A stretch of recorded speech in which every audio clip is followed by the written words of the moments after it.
Welcome to exam सहपाठी। आज के इस डेली घटना चक्र और समसामयिकी सार में हम लोग कर रहे हैं अपना 56th वीडियो। ठीक है, इसमें हम लोग करंट अफेयर्स और जीके के महत्वपूर्ण क्वेश्चंस का रिवीजन करते हैं।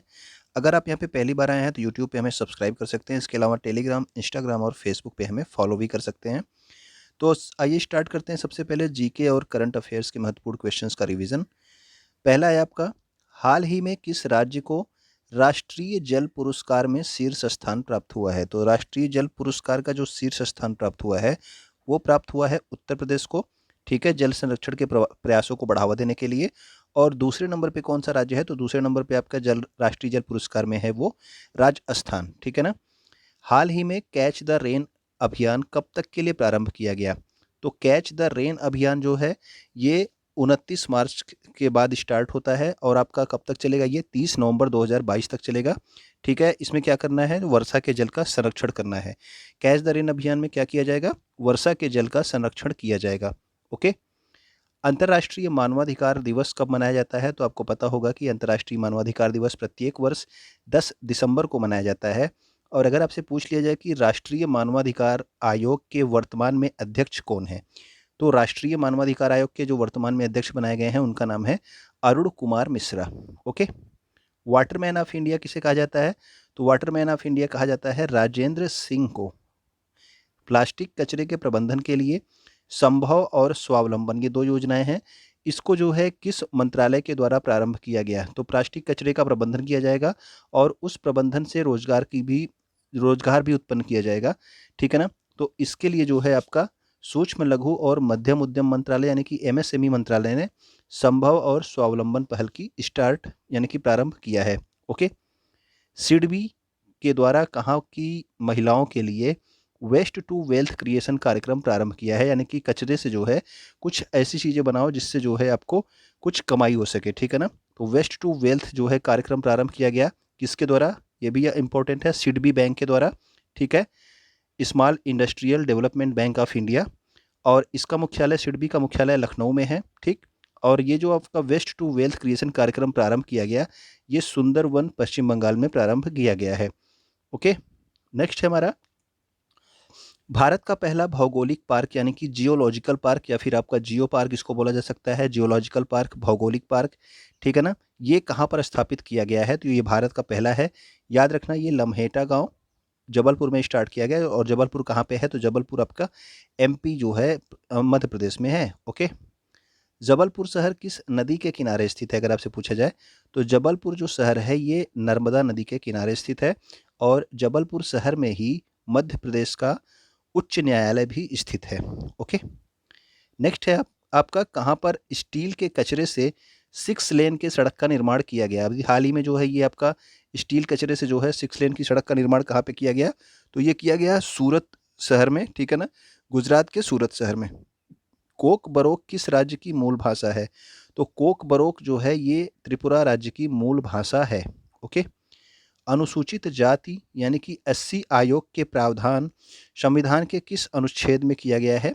तो ये आपका एससी आयोग और एसटी आयोग और ओबीसी आयोग इन सबसे क्वेश्चन पूछा जाता है।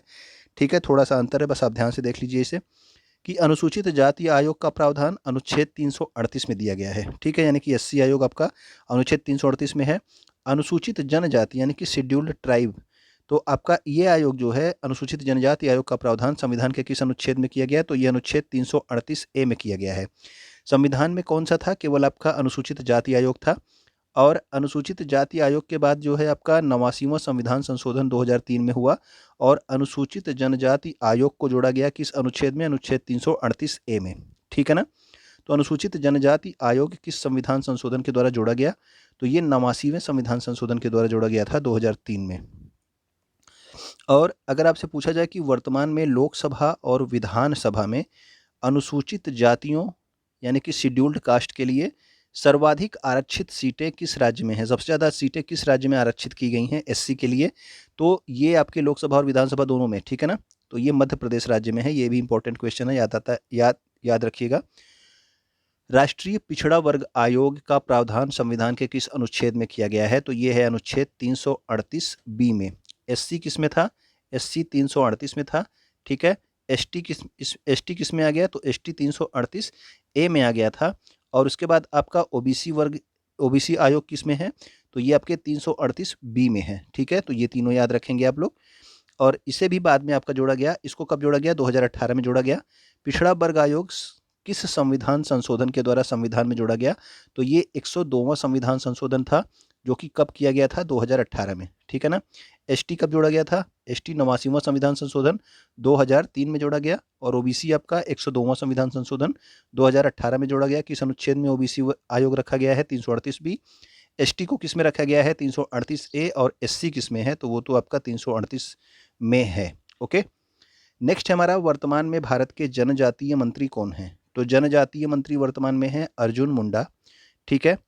अगला क्वेश्चन है हमारा, स्पितुक कस्टर फेस्टिवल का आयोजन कहाँ पर किया जाता है, तो स्पितुक कस्टर फेस्टिवल का आयोजन किया जाता है आपके लद्दाख में। इसके अलावा आपको बताना है कि लोसर महोत्सव, ठीक है, लोसर महोत्सव और लोसांग फेस्टिवल, इन दोनों का भी आयोजन आपको बताना है कहाँ पे किया जाता है। कल आपको बताया गया था लोसर और लोसांग के बारे में, तो आप लोग कमेंट करके बताना इसको। स्पुतुक गस्टक फेस्टिवल का आयोजन किया जाता है लद्दाख में। अब देखते हैं थोड़ा सा बिम्स्टेक के बारे में। पहले तो बिम्स्टेक का फुल फॉर्म आपको याद होना चाहिए। बिम्स्टेक का फुल फॉर्म क्या है, Bay of Bengal Initiative for Multi Sectoral Technical and Economic Cooperation, ठीक है। तो ये बिम्स्टेक का जो है एक जो है संगठन है, ये बिम्स्टेक बंगाल की खाड़ी के देशों का। और इसकी स्थापना कब की गई थी, तो इसकी स्थापना की गई थी 1997 में। इसका मुख्यालय कहाँ पे है, तो बिम्स्टेक का मुख्यालय है ढाका, बांग्लादेश में है, ठीक है। ढाका को अभी जो है हाल ही में क्या किया गया, सबसे ज़्यादा अधिक ध्वनि प्रदूषण वाली जो शहर है वो कौन सा है, वो ढाका ही है, ठीक है। आपको बताना है कि भारत में सबसे ज़्यादा ध्वनि प्रदूषण वाला शहर कौन सा बना है, ठीक है। ये आप लोग कमेंट करके बताना। सदस्य देश कौन से हैं बिम्स्टेक के, तो बिम्स्टेक के सदस्य देशों में है आपका भारत, बांग्लादेश, म्यांमार, श्रीलंका, थाईलैंड, इसके अलावा नेपाल और भूटान, ठीक है। तो ये सारे इसके सदस्य देश हैं। अगला क्वेश्चन है हमारा, ब्रिक्स 2022 की अध्यक्षता कौन सा देश करेगा, तो ब्रिक्स सम्मेलन 2022 की अध्यक्षता इस वर्ष जो है चीन करेगा। पिछले वर्ष 2021 में किसने की थी, तो इंडिया ने की थी। सार्क का मुख्यालय कहाँ पर स्थित है, तो अभी आपने देखा कि उसका बिम्स्टेक का मुख्यालय कहाँ था, ढाका बांग्लादेश में। और सार्क का मुख्यालय आपके कहाँ पे है, तो सार्क का मुख्यालय काठमांडू में है, नेपाल में। ओके, यूरोपियन यूनियन और नेटो, इन दोनों का मुख्यालय कहाँ पर स्थित है, तो यूरोपियन यूनियन और नेटो दोनों का मुख्यालय आपके ब्रुसेल्स बेल्जियम में स्थित है, ठीक है। यूरोपियन यूनियन में वर्तमान में कितने सदस्य देश हैं, तो वर्तमान में इसके 27 सदस्य देश हैं।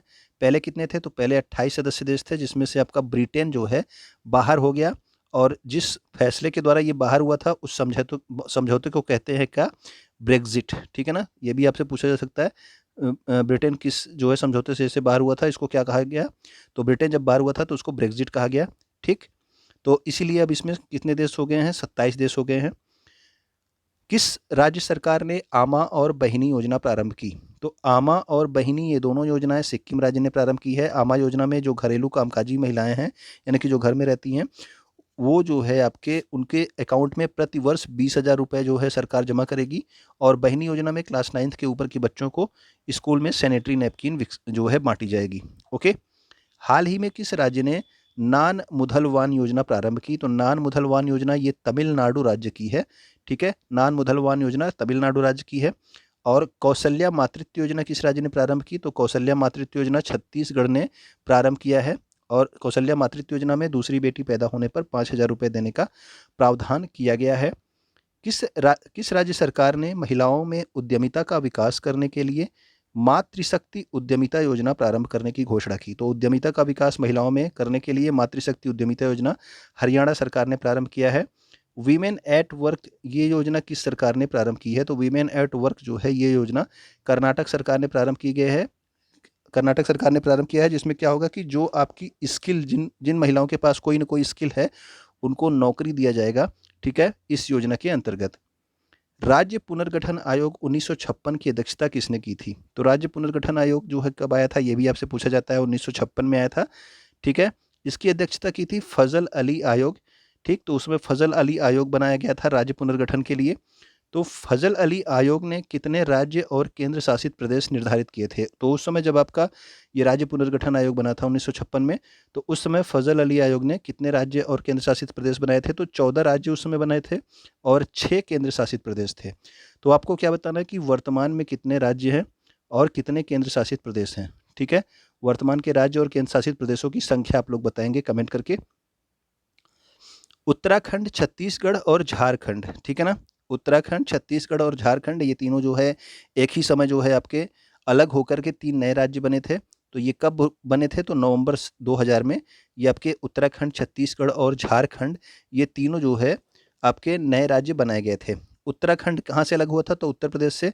इसके अलावा छत्तीसगढ़ और झारखंड कहाँ से अलग हुआ था, ये आप कमेंट करके बताएंगे, ठीक है ना, कि छत्तीसगढ़ और झारखंड को किस राज्य से अलग करके एक नया राज्य बनाया गया। तेलंगाना को एक नए राज्य के रूप में गठन कब किया गया? तो तेलंगाना भी आंध्र प्रदेश में से अलग होकर के तेलंगाना बना था। कब बना था? ये डेट याद रखना, ये डेट पूछी जाती है, 2 जून 2014, ठीक है ना। वो आपके उत्तराखंड, छत्तीसगढ़ और झारखंड सन 2000 में बने थे, नवंबर 2000 में। और ये तेलंगाना जो है कब बना था? जो 2 जून 2014 में अलग होकर एक नया राज्य बना था। संविधान की 6वीं अनुसूची में कौन कौन से राज्य शामिल हैं? तो 6वीं अनुसूची में आपके कौन कौन से राज्य शामिल हैं? असम है, त्रिपुरा है, मेघालय है और मिजोरम, ठीक है ना। एससी एसटी से संबंधित जो है ये आपका अनुसूची जो है आपके कौन कौन से राज्य इसमें शामिल हैं? असम, त्रिपुरा, मेघालय और मिजोरम। ओके। एशिया की सबसे बड़ा एविएशन कार्यक्रम विंग्स इंडिया 2022 का आयोजन कहाँ पर किया जा रहा है? तो ये आपको डेली बताया जा रहा है। आपको याद होगा बेगमपेट हवाई अड्डे हैदराबाद में जो है विंग्स इंडिया कार्यक्रम का प्रारंभ किया गया है, ठीक है। और अब आपको कल करंट अफेयर्स में बताया गया था कि विंग्स इंडिया 2022 में जो है सर्वश्रेष्ठ एयरपोर्ट किसको दिया गया है? तो वो दिया गया था आपका केम्पेगौड़ा हवाई अड्डा बेंगलुरु को। भारत का पहला 100% महिला स्वामित्व वाला औद्योगिक पार्क कहाँ खोला गया है? तो 100% महिलाएं जो हैं इसमें हैं, ठीक है ना। महिला मतलब कि इसका मैनेजमेंट और सब कुछ चीज़ें महिलाएं करती हैं। तो ये औद्योगिक पार्क खोला गया है कहाँ पे? हैदराबाद में। ओके। सेबी की प्रथम महिला अध्यक्ष हाल ही में किसे बनाया गया? तो सेबी की प्रथम महिला अध्यक्ष बनाया गया है माधवी पुरी बुच को। ये नाम जरूर याद रखना, आपके एग्जाम्स के लिए इंपॉर्टेंट है। ओके। इसके अलावा जनवरी 2022 में ओएनजीसी में भी यानी कि oil and natural gas corporation में पहली महिला अध्यक्ष चुनी गई हैं। उनका नाम क्या है? उनका नाम है अलका मित्तल। जवाहरलाल नेहरू विश्वविद्यालय यानी कि जेएनयू की जो पहली महिला कुलपति बनाई गई हैं उनका नाम क्या है? तो उनका नाम है शांति श्री धूलपड़ी पंडित, ठीक है।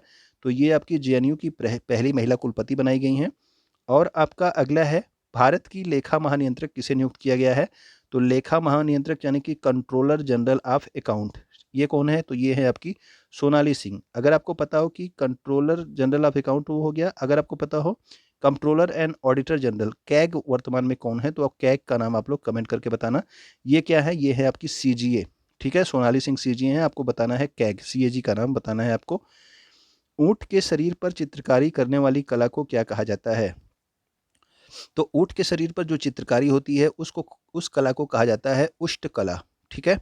मरु महोत्सव कहाँ पे मनाया जाता है? तो मरु महोत्सव होता है आपके पोखरण जैसलमेर में। अंतर्राष्ट्रीय ऊंट महोत्सव कहाँ मनाया जाता है? तो अंतर्राष्ट्रीय ऊंट महोत्सव होता है आपके बीकानेर में, ठीक। मकर विलक्कू त्योहार कहाँ मनाया जाता है? तो ये सबरीमाला मंदिर में मनाया जाता है, केरल में है। हेराथ महोत्सव ये आपके महाशिवरात्रि से संबंधित है। ये किस राज्य में होता है? तो हेराथ महोत्सव आपके जम्मू कश्मीर में होता है। इसके अलावा कंचोथ महोत्सव जो है ये भी आपके जम्मू कश्मीर में ही मनाया जाता है। हार्नबिल फेस्टिवल किस राज्य का फेस्टिवल है? तो ये आपके नागालैंड का फेस्टिवल है। धानु यात्रा पर्व ओडिशा, डोल यात्रा पर्व पश्चिम बंगाल और मेदराम यात्रा पर्व कहाँ का है?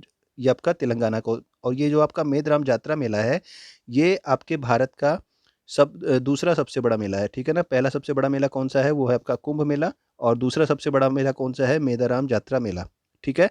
तो धानु यात्रा ओडिशा, डोल यात्रा पश्चिम बंगाल और मेदाराम यात्रा कहाँ पे? तेलंगाना में। चेरी ब्लॉसम फेस्टिवल कहाँ पे होता है? तो ये होता है शिलोंग मेघालय में। उत्तर प्रदेश दिवस कब मनाया जाता है? तो उत्तर प्रदेश दिवस प्रत्येक वर्ष 24 जनवरी को होता है। राजस्थान दिवस प्रत्येक वर्ष 30 मार्च को होता है। बिहार दिवस कब होता है? तो बिहार दिवस आपका प्रत्येक वर्ष 22 मार्च को होता है। इसके अलावा आपको एक बताना है उत्कल दिवस, ठीक है। उत्कल दिवस कब होता है? उत्कल है ये, ठीक है। उत्कल दिवस यानी कि ओडिशा का दिवस कब होता है ये आपको कमेंट करके बताना है। विश्व जल दिवस कब होता है? तो विश्व जल दिवस आपका 22 मार्च को होता है। नेक्स्ट है अब आपका 31 मार्च के महत्वपूर्ण करंट अफेयर्स को देखते हैं। मार्च 2022 में किसे स्टॉकहोम जल पुरस्कार 2022 से सम्मानित किया गया? तो स्टॉकहोम जल पुरस्कार 2022 दिया गया है विल्फ्रेड ब्रूट श्रट को, ठीक है ना। तो विल्फ्रेड ब्रूटसर्ट को दिया गया है ये आपका स्टॉकहोम जल पुरस्कार 2022।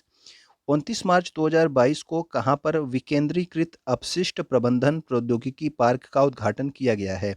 तो विकेंद्रीकृत अपशिष्ट प्रबंधन प्रौद्योगिकी पार्क जो है ये इसका उद्घाटन किया गया न्यू जाफराबाद, पूर्वी दिल्ली में। ठीक है, नेक्स्ट है हमारा, किस राज्य के डारलोंग समुदाय को अनुसूचित जनजाति की सूची में शामिल करने के लिए लोकसभा ने एक विधेयक पारित किया? तो ये आपका डारलोंग समुदाय ये त्रिपुरा राज्य से संबंधित है। ओके, उत्तर पूर्वी भारत की संस्कृति को दर्शाने के लिए ईशान मंथन उत्सव कहाँ आरंभ किया गया? तो ईशान उत्सव महोत्सव किसके लिए है? तो ये उत्तर पूर्वी भारत की संस्कृति को दर्शाने के लिए है और इसका प्रारंभ किया गया कहाँ पे? नई दिल्ली में। ओके, 5वीं बिम्स्टेक शिखर सम्मेलन 2022 की अध्यक्षता किस देश ने की है? तो बिम्स्टेक की जो शिखर सम्मेलन की अध्यक्षता जो है 5वीं 2022 में हो रही है, इसकी अध्यक्षता कर रहा है आपका श्रीलंका। ठीक है, बिम्स्टेक का मुख्यालय कहाँ पे है? अभी आपको बताया गया कुछ देर पहले, आप कमेंट करके बताएंगे। छुआछूत को रोकने के लिए किस राज्य सरकार ने विनय समरस्य योजना प्रारंभ की? तो छुआछूत को रोकने के लिए विनय समरस्य योजना प्रारंभ की गई है कर्नाटक सरकार के द्वारा। ठीक है, तो विनय समरस्य योजना कर्नाटक सरकार के द्वारा प्रारंभ की गई है छुआछूत को रोकने के लिए। हाल ही में भारत सरकार द्वारा दी गई सूचना के अनुसार किस राज्य में सबसे अधिक ओडीएफ प्लस गांव है? तो ओडीएफ प्लस यानी कि आपके ओपन डिफिकेशन फ्री यानी कि आपका खुले में शौच मुक्त जो है गांव जो हैं उनकी बात की जा रही है। सबसे ज़्यादा किस राज्य में है? तो ये आपके तेलंगाना में है सबसे ज़्यादा राज्य, सबसे ज़्यादा गांव। ओके, वन अनुसंधान संस्थान यानी कि फॉरेस्ट रिसर्च इंस्टीट्यूट ये देहरादून में स्थित है, ये भी इंपॉर्टेंट है, याद रखिएगा। फॉरेस्ट रिसर्च इंस्टीट्यूट कहाँ पे है? देहरादून में। इसका नया निदेशक किसे बनाया गया है? तो इसका नया निदेशक बनाया गया डॉक्टर रेणु सिंह को। ओके, नेक्स्ट है हमारा, हिंदी में मेडिकल की पढ़ाई कराने वाला देश का पहला राज्य कौन सा बन गया है? तो हिंदी में मेडिकल की पढ़ाई आपका मध्य प्रदेश राज्य करवाएगा। और हाल ही में कहाँ पर प्राचीन माता शारदा देवी मंदिर को बनाने का कार्य प्रारंभ किया गया? तो माता शारदा देवी मंदिर का प्राचीन मंदिर जो आपका था उसको बनाने का कार्य प्रारंभ किया गया है जम्मू कश्मीर में। तो उम्मीद करता हूँ कि आपको चीज़ें ये अच्छी लगी होंगी, तो आप कमेंट जरूर करके बताएंगे। ठीक है, वीडियो आप लोग क्या करेंगे, अपने दोस्तों तक शेयर कर देंगे। वीडियो को आप लाइक कर दिया कीजिए। वीडियो देखने के लिए आपका बहुत बहुत धन्यवाद।